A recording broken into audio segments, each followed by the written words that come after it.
Innal hamdalillah nahmaduhu wa nasta'inuhu wa nastaghfiruh wa na'udzu billahi min shururi anfusina wa min sayyiati a'malina. May yahdihillahu fala mudilla lahu wa may yudlilhu fala hadiya lahu.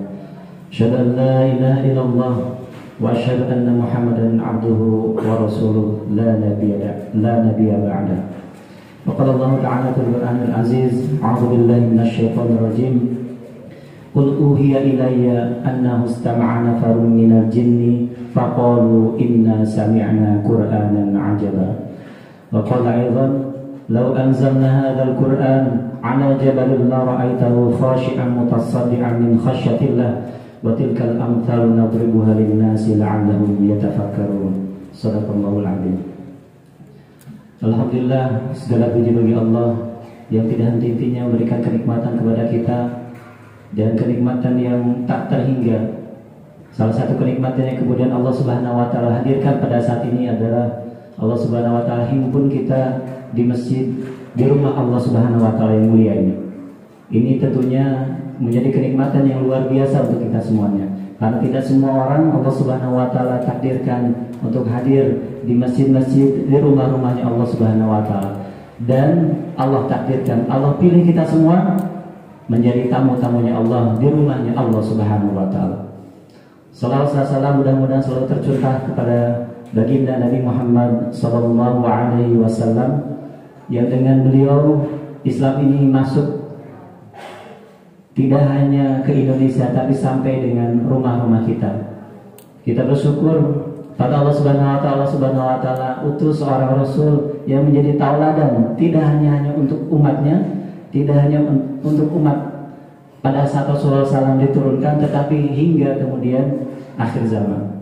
Dan mudah-mudahan Allah Subhanahu wa taala menakdirkan kita menjadi salah satu umatnya yang kemudian Allah Subhanahu wa taala berikan syafaat kepada kita semuanya. Amin amin ya Allah ya Rabbal alamin.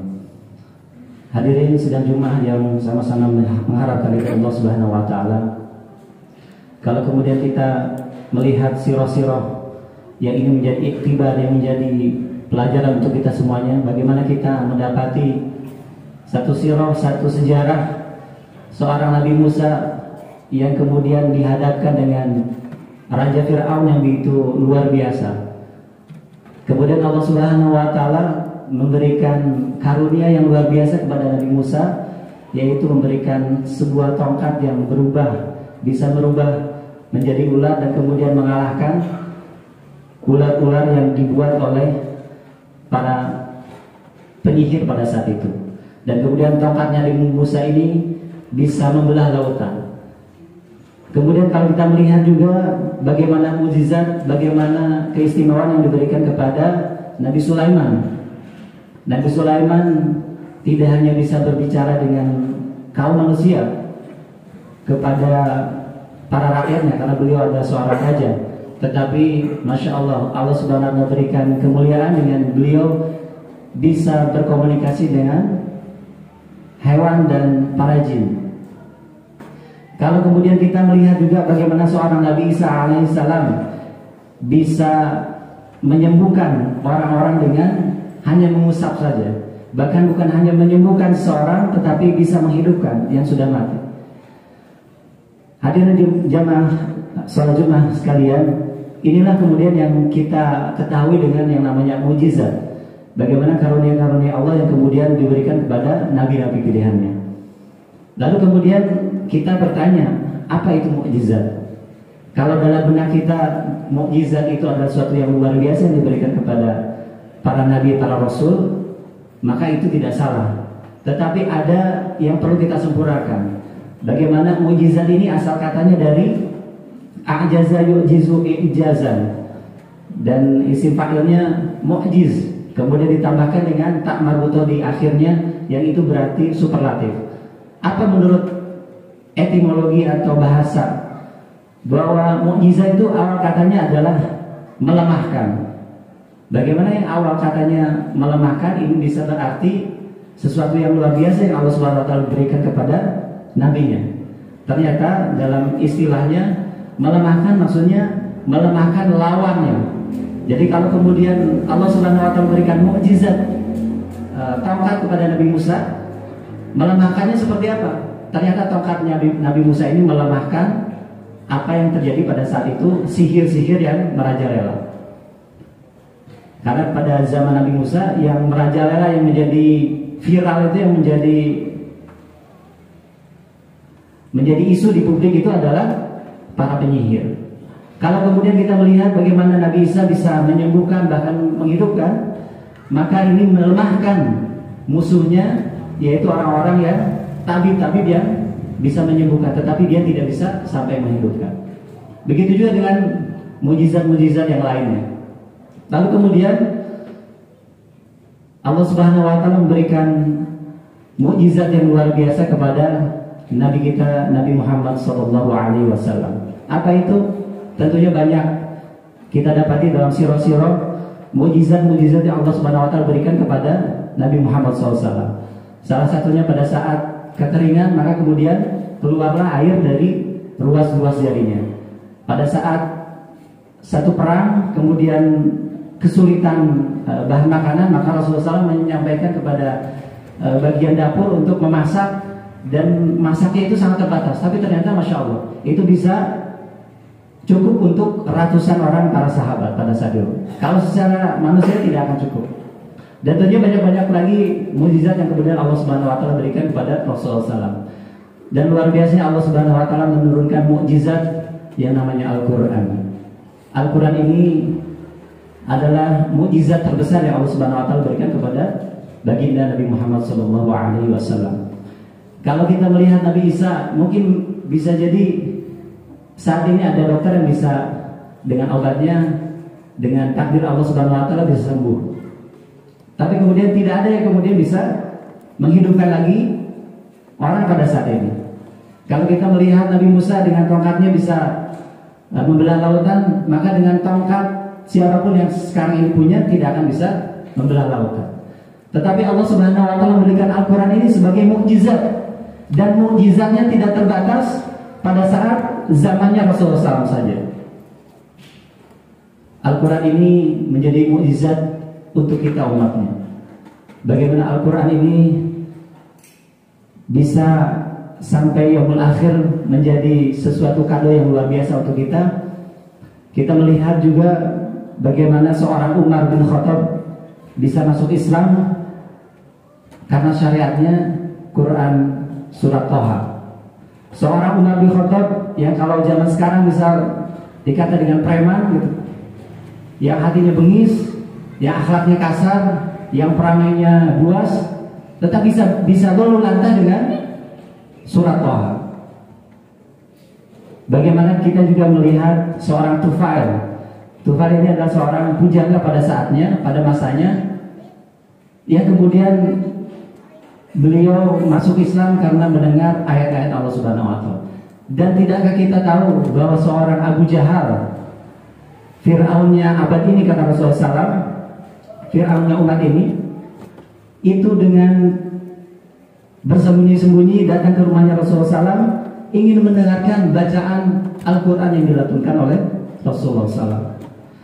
Maka kemudian patut kita bertanya, apakah Al-Quran ini sudah jadi mujizat untuk diri kita? Kalau seorang Umar saja bisa tergerak hatinya dengan Al-Quran, kalau seorang Abu Lahab, Abu Jahal saja bisa ingin merindukan bacaan Al-Quran, maka sudah berapa rindu kita dengan bacaan Al-Quran. Hadirin jamaah Jumat rahimakumullah. Allah Subhanahu wa taala menegaskan dalam surat Al-Jin yang tadi disampaikan di muqaddimah,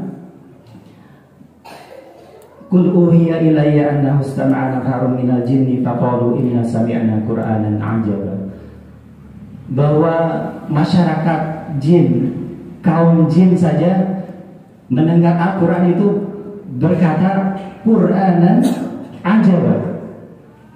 Quran ini sesuatu yang ajaib, sesuatu yang luar biasa. Kemudian kalau kita lihat surat Al-Hasr, "Lau anzalna hadzal Qur'ana 'ala jabalin la'ra'ahu khashi'an mutasaddian min khasyatillah." Bagaimana kata Allah, bagaimana kalau kemudian Al-Quran ini diturunkan kepada jabal, kepada gunung, maka pada saat ketika gunung itu akan merasa takut, merasa khauf karena Al-Quran ini diturunkan kepada gunung tadi itu. Maka kemudian di kesempatan yang baik ini, mudah-mudahan Allah Subhanahu wa Ta'ala menggerakkan hati kita untuk bisa membuka Al-Quran ini jauh lebih dekat lagi. Bagaimana kita berinteraksi dengan Al-Quran ini jauh lebih dekat lagi. Tidak hanya dengan membacanya saja. Membacanya saja, kata Rasulullah SAW, itu mendapatkan pahala. Dan pahalanya bukan berdasarkan juz yang dibaca. Kalau ada 30 juz dalam Al-Quran, maka kalau pahalanya berdasarkan juz, kita hanya dapat 30 pahala saja. Tidak hanya berdasarkan surat saja. Kalau ada surat 114 surat, maka hanya dapat 114 surat saja. Tetapi kata Rasulullah SAW, kita mendapatkan pahala dari setiap huruf yang kita baca. Bahkan bukan satu pahala, tetapi 10 pahala yang kemudian insya Allah kita akan dapatkan. Jadi kalau kita baca dari Alhamdulillahirrabbilalamin sampai Minal Jinnati wan Nas, maka kita sudah membaca 1.027.000 huruf. Tinggal dikalikan 10 kali lipat, maka itulah pahala yang kita akan dapatkan. Jamaah Jum'ah rahimakumullah, mudah-mudahan ke depan kita selalu membangun interaksi dengan Al-Quran, membacanya mendapatkan pahala, mentadaburinya kita mendapatkan keimanan, dan kemudian mengamalkannya. Insya Allah ini menjadi amal jariah untuk kita semuanya. Barakallahu li wa lakum.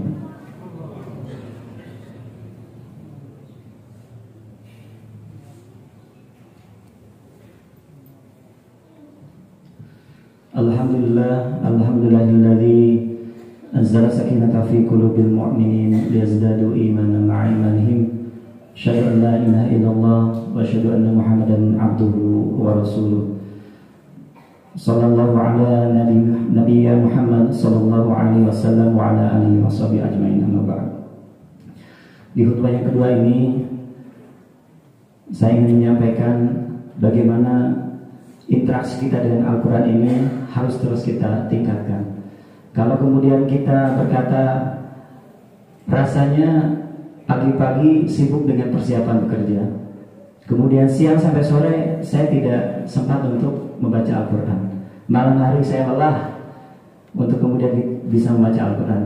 Lalu pertanyaannya, 24 jam ini seberapa banyak kita berinteraksi dengan Al-Quran? Kalau kita melihat sejarah bagaimana para sahabat dulu bisa menyelesaikan Al-Quran, membacanya Al-Quran itu bisa 3 hari, bisa 10 hari, bahkan paling lama 1 bulan. Nah kemudian pertanyaan yang sama yang kemudian kita hadirkan dalam diri kita, sudah seberapa banyak kita membaca Al-Quran? Tentunya Al-Quran ini menjadi berkah untuk kita semuanya. Ada seorang ustaz menyampaikan, bisa jadi masalah yang kita hadapi ini karena kita jauh dengan Al-Quran. Maka kami mengajak kepada diri kami pribadi dan jamaah sekalian, mari kita mendekati Al-Quran. Mudah-mudahan dengan kita dekat dengan Al-Quran, Allah Subhanahu wa Ta'ala ridha dan memberikan keberkahan hidup untuk kita semuanya. Innallaha wa malaikatahu yusallu 'alan nabi ya ayyuhalladzina amanu sallu 'alaihi wa sallimu taslima. Amin ya Allah ya rabbal alamin. Allahumma ya rabbana zalamna anfusana wa illam taghfir lana wa tarhamna lanakunanna minal khasirin. Rabbana zalamna anfusana wa illam taghfir lana wa tarhamna lanakunanna minal khasirin. Ya Rabbana Allahumma ighfir lana wa liwalidina warhamhuma kama rabbayana shighara. Allahumma ighfir lana wa liwalidina warhamhuma kama rabbayana shighara. Allahumma arhamna bil Qur'an. Allahumma arhamna bil Qur'an waj'alhu lana imaman wa nuran wa hudan wa rahmah. Allahumma dhakkirna minhu ma nasina wa 'allimna minhu ma jahilna warzuqna tilawatahu ana al-laili wa atrafan nahar wansur ala nabiyyika Muhammad sallallahu alaihi wa sallam bi rahmatika ya arhamar rahimin. Rabbana atina fid dunya hasanah wa fil akhirati hasanah wa qina adzaban nar. Alhamdulillahirabbil alamin. Assalamualaikum warahmatullahi wabarakatuh. Allahu akbar, Allahu akbar, Allahu akbar.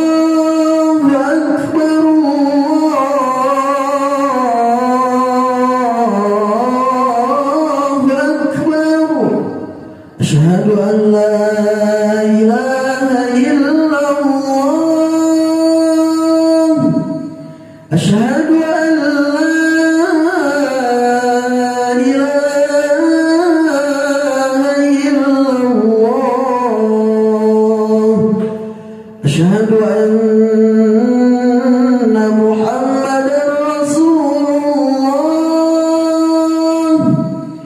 أشهد أن محمدا رسول الله حي على الصلاة حي على الصلاة